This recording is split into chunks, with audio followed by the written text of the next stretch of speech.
세상의 모든 지식 언더스탠딩. 네, 자 장수원 저 혼자 하기가 너무 썰렁해서 장수원 기자를 바로 이쪽으로 모셨습니다. 극한 회사. 혼자 하기 힘들잖아요. 혼자 하기 힘듭니다. 아주 외롭고. 사장님이 힘드시면 옆에 있어야죠, 직원은. 네. 저희가 어떻게 뭐 퇴근하겠습니까? 네, 이 언더스탠딩 기자들이 쓴 텍스트들, 이 브리핑한 내용은 언더스탠딩 텍스트라는 네이버 유료 네, 프리미엄 컨텐츠 서비스에 컨텐츠에 있습니다. 올라가고 있으니까 그거 보시면 되겠습니다. 네. 유료입니다. 그죠? 가격이 어마어마합니다. 엄청 비쌉니까? 1,000원입니다. 네, 보고 있으니까 아직도 안 보신 분들은 좀 보시고. 네. 네, 자 이번에는 김상훈 기자님 모셔보겠습니다. 어서 오십시오. 네, 안녕하세요. 김상훈입니다. 네, 오늘 어우 핫한 주제를 들고 오셨네. 두 분 보기가 좋습니다. 아, 저희는 원래 친합니다, 원래. 보기가 좋다고요? 예. 네, 오늘 태형건설 얘기가 잠깐 나와서 또 조금 제가 정리를 해왔는데 네. 태형건설 워크아웃 중간 점검쯤 될 것 같아요. 어제 태형건설이 완전 자본 잠식에 빠졌다고 공시를 했는데 태형건설이 상장사잖아요. 예. 근데 완전 자본 잠식에 빠지면 상장 폐지 사유가 돼서 이거 어떻게 되는 거냐 그러네요. 이런 얘기를 하시는 분들도 있고 그래서 어쨌든 주식시장에서 바로 거래 정지가 됐죠. 그래서 완전 자본 잠식이니 뭐 상장 폐지니 이런 것들이 굉장히 무서운 말이잖아요. 네. 그래서 깜짝 놀라시는 분도 있을 것 같은데 뭐 사실 근데 이게 별로 큰 뉴스는 아닌 게 많은 사람들이 아마 상장건설사 워크아웃이 너무 오랜만이라서 예. 이렇게 큰일이 벌어지는데 깜짝 놀라셨을 것 같기는 한데 원래 워크아웃 들어가게 되면 보통의 그 상장사면 그 상장 폐지 사유 혹은 자본 잠식 이슈가 당연하게 따라오는 문제입니다. 당연한 것까지는 아니지 않습니까? 왜냐하면 워크아웃에 들어갔다라고 하는 얘기는 부실이 많았다는 얘기인 거고 예. 그때까지 조금 쉬쉬했던 부실들을 이제 재무조치에 보수적으로 반영을 해야 되잖아요. 워크아웃이 개시가 됐기 때문에 그러면 부채가 늘어나고 결손금, 그다음 손실도 많이 까야 되기 때문에 부채가 늘어나고 결손금이 늘어나게 되면 예. 뭐 자연스럽게 자본 잠식 이슈는 나올 수밖에 없어요. 자본금보다 적자가 더 많아지는. 그렇죠. 알겠습니다.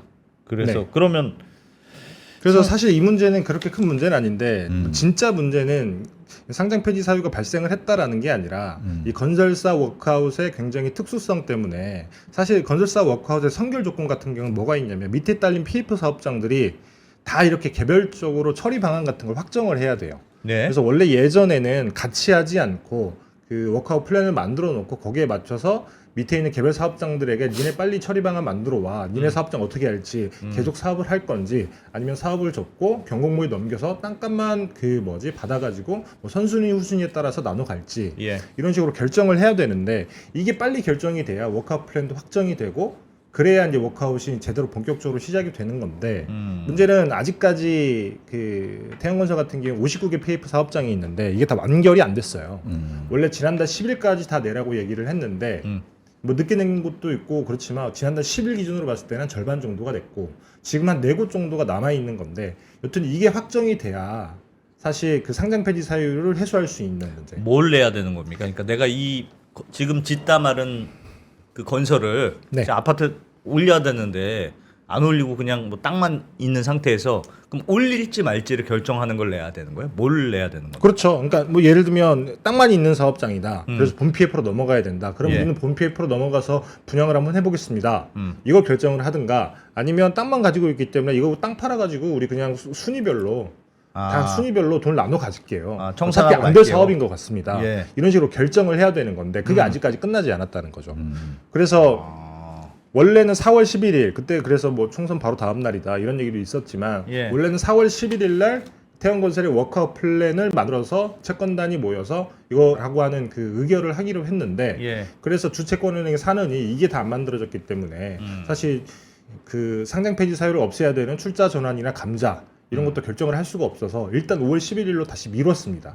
그게 바로 어제 일이거든요. 예. 그래서 뭐 상장 폐지 사유 발생하는 건 굉장히 워크아웃 기업이라고 하면 뭐 자연스러운 일이라고 할 수 있는데 어떻게 보면 근데 이 문제를 해결하는 일은 이제 앞으로 쉽진 않을 거다. 그 얘기를 조금 전해드리려고 해요. 네, 그게 말씀하셨던 대로 지금 PF 부채라는 걸 어떻게 해결할지가 결정이 안 돼서 지금 아니요. 그래서 PF 부채는 어떻게 해결할지 결정이 됐는데 그러니까 예. PF 부채라고 하는 거는 태양건설이 이제 곧 있으면 사업 보고서를 낼 거 아니겠습니까? 예. 그 안에 우리가 이 부채를 어떻게 반영을 해야 될지는 결정이 됐어요. 그리고 뭐 예를 들면 이미 결정이 난 사업장들 이 사업은 우리가 더 이상 못 하겠다라고 하는 사업장들은 그 손실 처리를 다 했겠죠. 예. 그래서 이번에 자본 잠식이 된 건데 예. 근데 남아 있는 사업장들 한 4곳 정도가 되는데 여기에서 예를 들면 계속 사업을 할지 아니면 그만할지 이걸 결정을 해줘야 새로 들어갈 수 있는 돈 이런 것들이 규모가 결정이 될 거 아니겠습니까? 예. 예를 들면 그 부천에 있는 오장동 군부대 사업장이라고 하는 데가 있어요. 여기 지금 PF 대출은 3천억인데 여기는 아주 사업이 초기 단계입니다. 예. 이제 본 PF로 들어가야 되는 그런 상황인 건데 여기는 되게 특이하게도 이제 태영건설의 자회사인 네오시티라는 곳이 시행사인데 예. 얘네가 땅을 사서 사업을 하는 게 아니에요. 원래 군부대가 있던 자리에 이 군부대가 있던 자리에 부천시가 새로운 부지를 마련해줘서 군부대를 옮깁니다. 예. 그리고 난 다음에 새로운 부지를 줬기 때문에 거기에 대응해서 원래 있던 군부대의 땅을 부천시가 받아오는 거죠. 그러면 거기에다가 태양건설이 아파트를 짓는 사업을 하는 건데 예. 근데 땅이 어허. 아직까지 저기 어디죠? 국방부 땅인 거예요.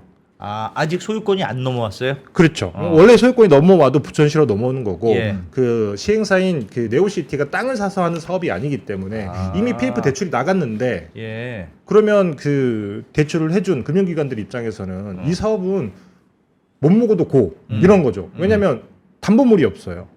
땅을 팔아가지고 내 그 나간 대출금을 해소할 수 있는 방법이 없단 말이죠. 네. 국방부 소유 땅이기 때문에. 그러니까 무조건 저하되네요. 일단 져서 분양하는 것밖에 없네. 그렇죠. 근데 그렇게 되면 이게 사업성이 없는지 또 판단을 해야 되는데 그게 쉽지 않으니까 이 어떻게 처리를 해야 될지 아직까지 결론을 못 내리고 있다는 거죠. 근데 예를 들면 여기가 계속 사업을 하게 된다. 네. 그러면 이 사업성 판단을 또 해야겠죠. 그러면 얘가 부실 사업이 될지 아니면 진짜 정말 완판이 되는 그런 사업이 될지 아무도 모르겠지만 네. 채권단 입장에서는 신규 자금을 기껏 우리가 그 뭐지 어차피 워크아웃 들어가서 희생해서 돈을 밀어 넣었는데 만약 여기가 분양이 안 되는 부실 사업이 된다고 해보죠. 그러면 그 부실이 쌓이고 쌓이게 되면 그 돈들을 신용 보강을 해준 태양건설이 대신 갚아야 되는데 그러면 우리가 니네들 정상화하라고 집어 넣은 돈이 부실 사업장으로 흘러 들어가는 꼴이 돼버리잖아요. 그래서 이 각계 개별 사업장들의 그 처리 방안이 확정이 되지 않으면 예. 신규 자금을 얼마나 넣어야 될지 그 다음에 채권단 입장에서는 뭐 출자 전환도 해야 되니까 왜냐하면 그 상장 폐지 사유를 없애야 되거든요. 출자 전환도 해야 되는데 이게 결정이 안 되면 예를 들면 이 부실 사업장인데 계속 사업을 하기로 결정이 됐다라고 치면 아 우리는 그러면 뭐 그 뭐지 출자 전환 하기도 쉽지 않고 우리는 그 워크아웃 플랜에 아무래도 찬성표를 던지기는 힘들다 이렇게 나올 수도 있는 거거든요. 알겠습니다.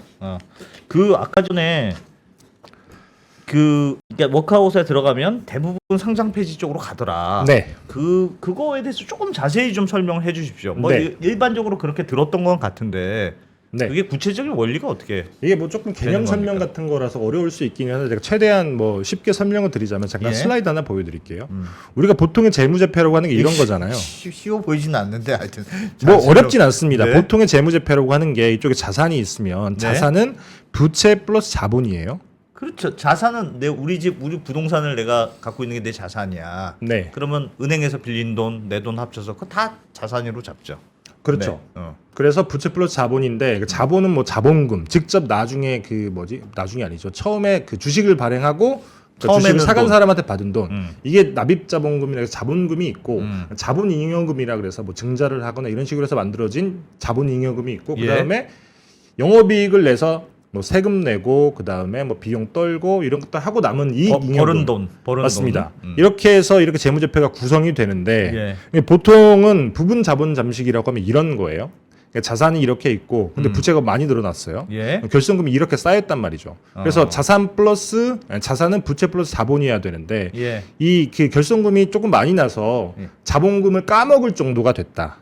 내가 그러니까 10억 자본금이 있었는데 자꾸 적자가 나서 10억 밑으로 남은 돈 10억 밑으로 내려갔다. 맞습니다. 그래서 이게 정상 기업이라고 하면 이게 조금 좋지 않은 상황에 있는 기업인 거예요. 부채가 많이 늘어났고 왜냐하면 부채가 원래 200이었는데 450까지 늘어났으니까. 예. 그리고 결손금이 나니까 자본금을 조금 까먹는 정도. 근데 그럼에도 불구하고 아직까지 자본이 남아 있단 말이에요. 그렇죠. 근데 워크아웃을 가게 되면 어떻게 변하냐면 뭐 자산이 이렇게까지 결과적으로 줄어드는데 부채는 그대로 있더라도 결손금을 이만큼이나 까야 돼요.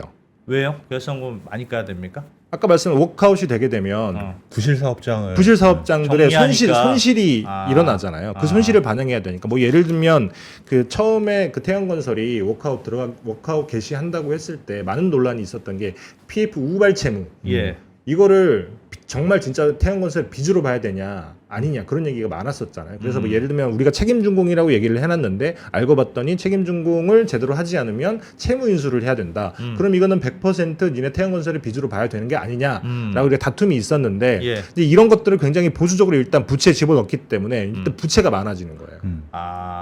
그런 다음에 다 이건 빚으로 그냥 생각하자. 아 그렇죠. 못 받을 돈이라고 생각하자. 기본적으로 부채의 사이즈가 커지는 거죠. 예. 거기에다가 그 사업장들 중에는 아예 그 망가진 사업장도 있을 거 아니겠습니까? 그리고 실제로 이렇게 59개 사업장들의 어떤 그 뭐랄까 그 결정 방안들은 어쨌든 대부분 정해져 있기 때문에 여기에서는 우리 사업은 이제 그만할게 하는 것도 나왔을 텐데 근데 그런 사업장은 손실을 떨어내야 될 거 아니에요. 그럼 결손금이 많아지게 되는 거예요. 예. 근데 그렇게 되면 결손금이 남아있는 자본금을 다 까먹는 거예요. 잡아먹어 버리는 거네. 그렇죠. 예. 더 많아져. 맞습니다. 그래 이런 걸 자본 잠식, 완전 자본 잠식이라고 하죠. 그렇죠. 그래서 이 완전 자본 잠식에 빠지는 건데 어. 태양건설 2023년도 재무제표가 이런 거예요. 2022년에는 뭐 건실한 기업이었던 겁니다.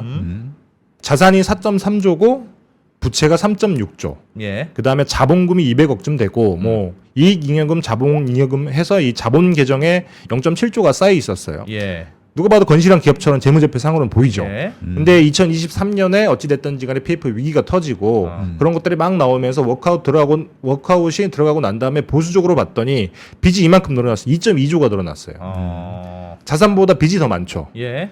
그 다음에 결손금은 미뤄 추정컨대 한 1.3조쯤 난 것 같아요. 그래서 그 여기 보시면 요건데 자본 총계가 마이너스 5,626억입니다. 예. 자본금이 200억밖에 없는데 자본 계정에는 마이너스 5,626억이라고 하는 숫자가 들어가 있는 거예요. 처음에 자본금은 내가 처음에 200억 넣고 회사 만들어서 시작했는데 맞습니다. 이런저런 이것 까이고 저것 까이고 결손금 넣고 하니까 그냥 마이너스로 가버리더라. 그렇죠. 그래서 워크아웃 상장사가 워크아웃에 들어가게 되면 보통의 이런 일들이 자연스럽게 발생을 합니다. 자본 잠식이 주로 일어난다. 그렇죠. 그동안 부채를 다 반영하니까 맞습니다. 리스크를 한꺼번에 다 반영해야 되니까. 그렇죠. 알겠어요. 그래서 태양설 같은 경우에 어찌 됐든지 간에 그러니까 보통의 워크아웃 기업들은 이런 일이 발생을 하기 때문에 이런 일이 발생을 하게 되면 자연스럽게 또 따라오는 것들이 있어요. 네. 상장 폐지 사유를 당연히 먼저 해결해야겠죠.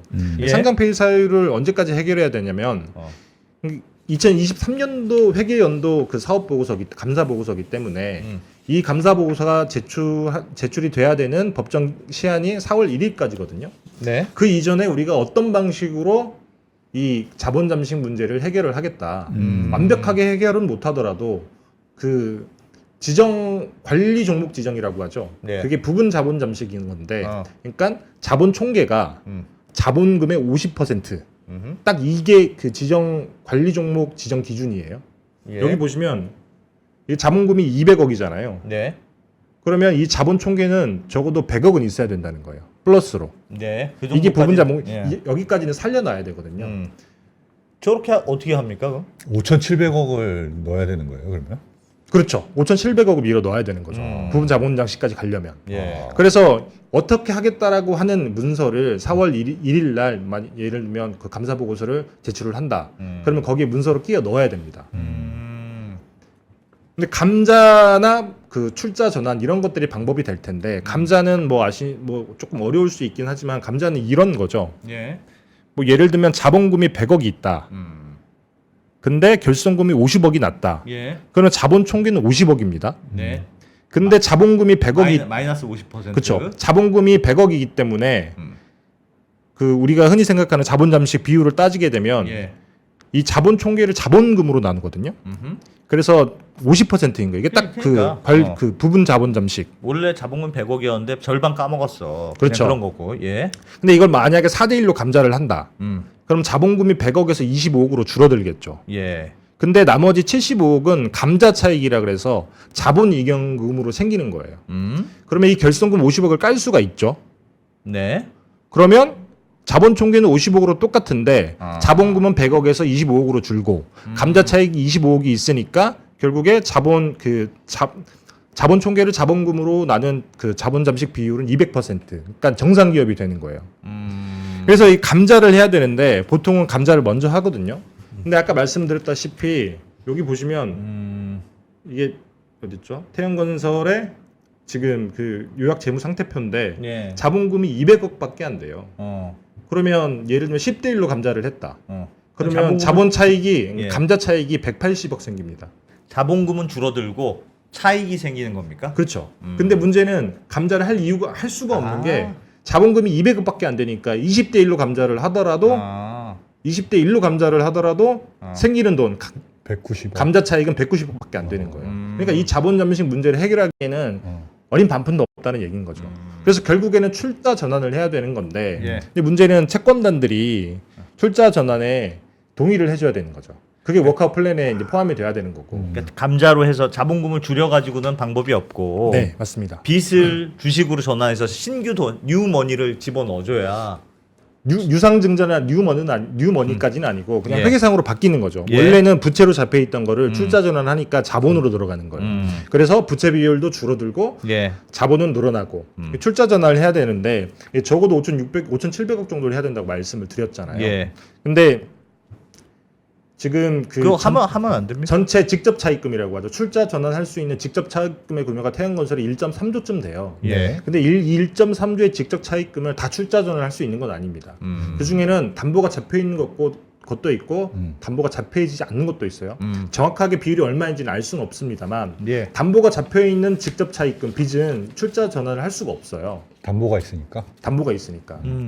그래서 무담보 차입금만 출자 전환을 할 수 있는데 이게 일단 기본적으로 5,700억쯤 되냐 이 문제가 남아 있고 왜 담보가 있으면 출자 전환 안 됩니까? 담보가 있기 때문에 출자 전환할 수가 없는 거죠. 담보가 걸려 있으니까. 아, 뭐 걸려 있어서. 네. 예. 기본적으로 담보가 있는 그 아. 빚은 출자 전환을 할 수가 없습니다. 예. 그 담보를 그냥 팔면 되니까. 그렇죠. 알겠어요. 여튼 그래서 일단 첫 번째는 그 무담보 차입금이 5,700억쯤 있을까? 그게 첫 번째고 이제 두 번째는 아까 말씀드렸다시피 그 개별 사업장들의 처리 방안이 아직 확정이 안 됐다고 말씀을 드렸잖아요. 예. 채권단 입장에서는 사실 출자 전환을 해야 되나 말아야 되나 이게 굉장히 고민일 수밖에 없어요. 출자 전환을 해준다라고 하더라도 물론 지금 당장에 하는 건 아니고 워크아웃 플랜이 가동이 되고 난 다음에 하는 거긴 하지만 예. 예를 들면 나중에 그 태양건설이 만에 하나 법정 관리로 가게 됐다. 정상화를 못해서 그러면 채권을 가지고 있는 것과 주식을 가지고 있는 거는 번호표가 다르잖아요. 채권은 저 앞에 있는 거고 주식은 저 뒤에 있는 거니까. 예. 그러니까 채권단 입장에서는 당연히 출자 전환은 꺼릴 수밖에 없는 건데 네. 그래도 예전에는 그게 가능했던 이유 중에 하나가 뭐냐면 태양건설의 그 직접 차익 채권자, 금융 채권자 비중을 보면 이렇게 구성이 돼 있어요. TY홀딩스가 일단 잠깐 슬라이드 보여주시면 TY홀딩스가 30%로 가장 많습니다. 뭐 여기는 당연히 뭐 출자 전환을 해야겠죠.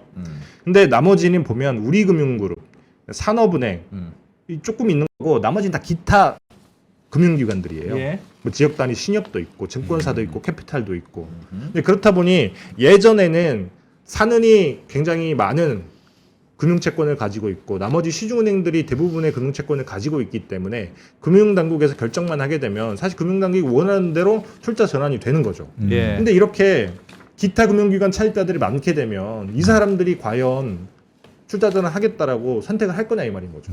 예를 들면 지역단위 신협 같은 경우 5,700억이다. 근데 예를 들면 뭐 지역단위 신협이 정확히 비중이 얼마나 되는지 모르겠습니다. 개별 그 단위 신협별로는 얼마나 되는지 모르겠습니다만 뭐 1%라고 한다라고 하면 어쨌든 여기도 몇십억은 출자 전환을 해야 되는 거잖아요. 예. 지역 단위 신협에서 그 몇십억이나 되는 돈을 출자 전환을 하는 걸 과연 찬성표를 던질까? 이런 문제가 남아 있다는 거죠. 와, 저 쉽지 않은 문제네요. 맞습니다. 그래서 정말 쉽지 않은 문제인 거예요. 그러면 지금 상장 폐지를 벗어나려면 출자 전환을 해야 되는데 네. 채권단이 뭔가 동의를 하거나 뭐 해서 자꾸 빚을 주식으로 바꿔줘야 되는데 네.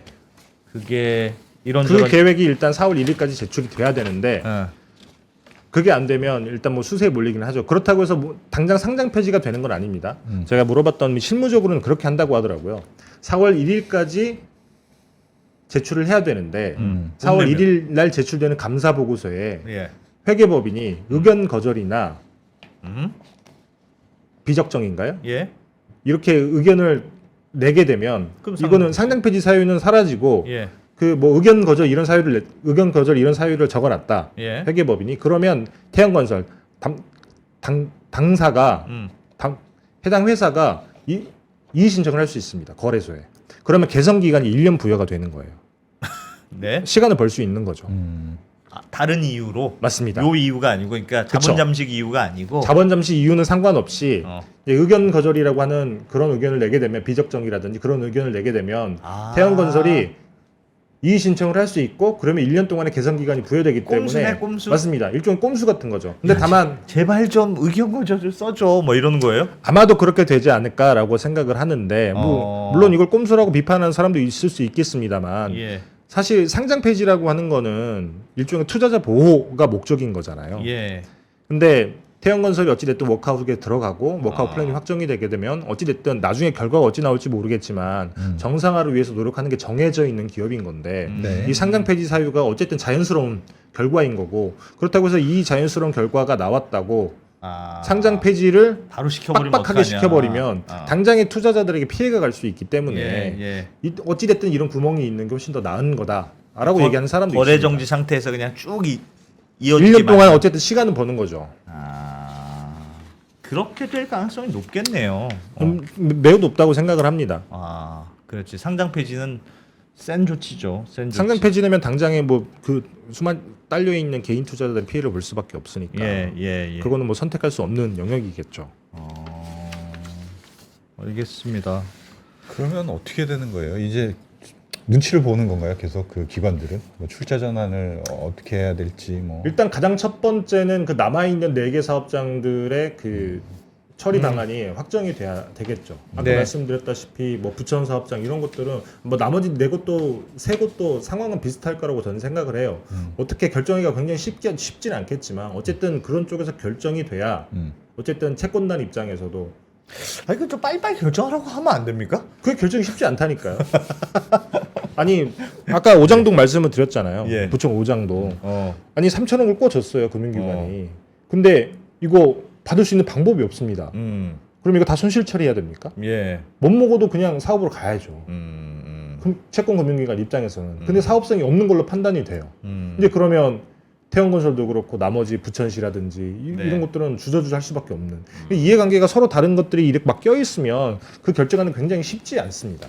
그래서 예전에 한 10년 전에 건설사 워크아웃 굉장히 많이 있었을 때 네. 항상 이런 것 가지고 굉장히 논란이 많았었는데 예를 들면 그 상장 건설사 중에 똑같은 길을 걸었던 데가 금호산업이 있습니다. 2010년 1월에 그때 금호산업이 워크아웃에 들어가고 똑같은 그 위기를 겪다가 그때는 뭐가 문제였냐면 그때 금호산업이 대우건설을 FI 17곳에 돈을 빌려가지고 샀잖아요. 예. 샀는데 주가가 막 계속 떨어지는 거예요. 그럼 FI 입장에서는 당연히 본인들 방어책을 수단을 강구해야 되죠. 그래서 그때 풋백 옵션이라고 해서 주당 32,500원에 대사주겠다라고 하는 약속을 금호산업이 FI들랑 했습니다. 근데 그때 주가가 6,000원까지 떨어졌었거든요. 예. 그러니까 FI 입장에서 이 풋백 옵션을 발동을 시킨 거죠. 근데 이걸 갚아야 되면 이걸 줘야 되면 당연히 자본 잠식에 빠질 수밖에 없죠. 그래서 그때 금호산업도 상장 폐지 사유가 있었는데 그때는 1월 달에 그런 일이 있었고 3월 달까지 내문돼서 2달 동안 굉장히 서로가 굉장히 협상을 많이 해서 결국에는 그 FI들 같은 경우에도 계열 회사의 다른 회사의 지분을 교환하는 방식으로 한 2.2조, 1.8조 정도를 출자 전환을 해줬거든요. 예.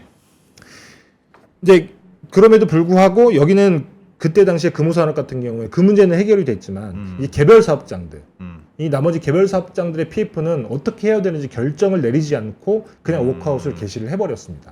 물론 결과적으로 봐서는 나중에 금호산업이 워크아웃 졸업하고 그 박상구 회장이 다시 우선 매수권을 행사를 해서 다시 가져가기는 했지만 예. 어쨌든 그때도 문제가 많았던 게 그런 거였죠.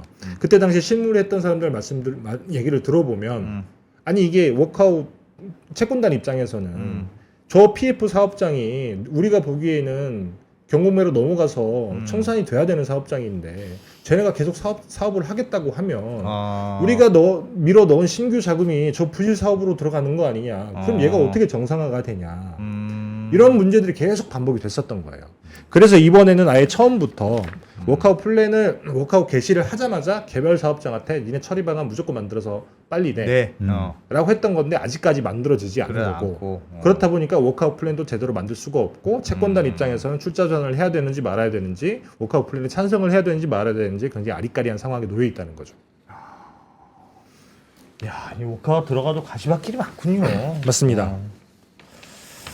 그래서 사실 건설사 워크아웃이 굉장히 미션 임파서블이다라고 하는 얘기 중에 하나가 그것 때문인 거예요. BF 문제 불확실성이 많다. 맞습니다. 채권단 입장에서는 전혀 돈을 뉴머니를 넣고 싶은 생각이 전혀 없는 거예요. 예. 이게 결론이 나지 들어가면 않으면. 이 부실 사업장으로 돈 들어가는 거 아니냐? 그렇죠. 그리고 그 부실 사업장으로 계속 돈이 들어간다고 치면 얘는 정상화가 될 수 없잖아요. 얘가 정상화되지 않고 법정 관리로 가게 되면 내가 출자 전환했던 돈도 다 날려야 되는 겁니다.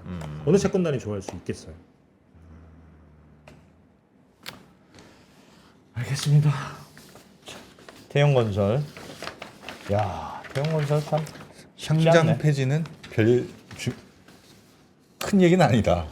이렇게 지금 말씀하신 거 보니까 폐지될 것 같지는 않고 어쨌든 어떤 방식으로든 거래 정지 상태에서 유지가 될 가능성이 일단 높아 보인다. 그렇죠. 근데 뭐 하여튼 쉽지는 않다. 진짜 문제는 아직 해결된 게 아무것도 없다. 맞습니다. 부동산 경기가 살아나면 자연스럽게 해결됩니까? 부동산 경기가 살아나면 1년 동안 자연스럽게 해결되겠지만 시간을 벌고. 근데 저는 그렇게 생각하지 않는 게 부동산 경기가 당장 살아날 기미도 일단 보이지 않을 뿐더러 사실 올해는 지난해랑 조금 상황이 다른 게 태양건설이 워크아웃에 들어갔던 가장 결정적인 계기는 PF 유동성 위기예요. 예. 그러니까 가지고 있는 PF 사업장들에서 계속 돈을 돌려 막아야 되는데 그게 막히니까 롯데건설도 그랬었던 거고 네. 딱 지난해까지 그래서 PF 사업장들을 옥석을 가리겠다. 그래서 집에 보낼 때는 집에 보내고 살릴 때는 살리고 이렇게 하려고 했었는데 지금까지도 어쨌든 옥석가리가 안 됐죠. 근데 네. 올해부터는 뭐가 시작이 되냐면 잠깐 슬라이드 보여드리면 미분양이 본격적으로 다가오기 시작하는 거예요. 지금 미분양 쌓인 게 주택이 6만 호쯤 됩니다. 네. 근데 중공업 미분양이 아직 10,000호 정도밖에 안 돼서 지금은 괜찮은데 네. 일단은 올해부터 이제 계속 중공업 미분양이 쌓이게 되면 건설사는 이제 유동성 위기가 아니라 실제로 실적 위기가 오는 거예요. 계속 대손 충당금을 쌓아야 되니까 그렇게 되면 계속 적자가 나고 그러니까 이제 앞으로는 중공업 미분양이 쌓이는 시기가 이제 막 올해부터 시작이 되는데 네. 아직 그 유동성 위기도 해결이 안 됐고 그 다음에 이제 대손 충당금을 쌓아야 되는 그것까지 맞물리게 되면 예. 건설사 입장에서 훨씬 더 힘들어지게 되는 거죠. 태양건설도 그러하고 나머지 건설업체들도 그러하고 사실 이게 훨씬 더 큰 문제라고 할 수 있습니다. 알겠습니다. 알겠습니다. 이게 막 그래도 막 전파되는 파장이 막 확산되는 그런 문제까지는 아니겠죠 이제. 그렇죠. 태양건설의 문제가 다른 데로 전파되진 않는데 태양건설이 가지고 있는 환경은 똑같이 다 가지고 있기 때문에 다른 건설업체들은 훨씬 더 이제 어려운 위기를 맞닥뜨려야 되는 거죠. 알겠습니다. 자, 김상우 기자님, 잘 들었습니다. 태양건설은 하여튼 전문으로 열심히 파시네. 저 궁금한 게 많아가지고. 네, 김상우 기자님 잘 들었습니다. 고맙습니다. 네, 감사합니다.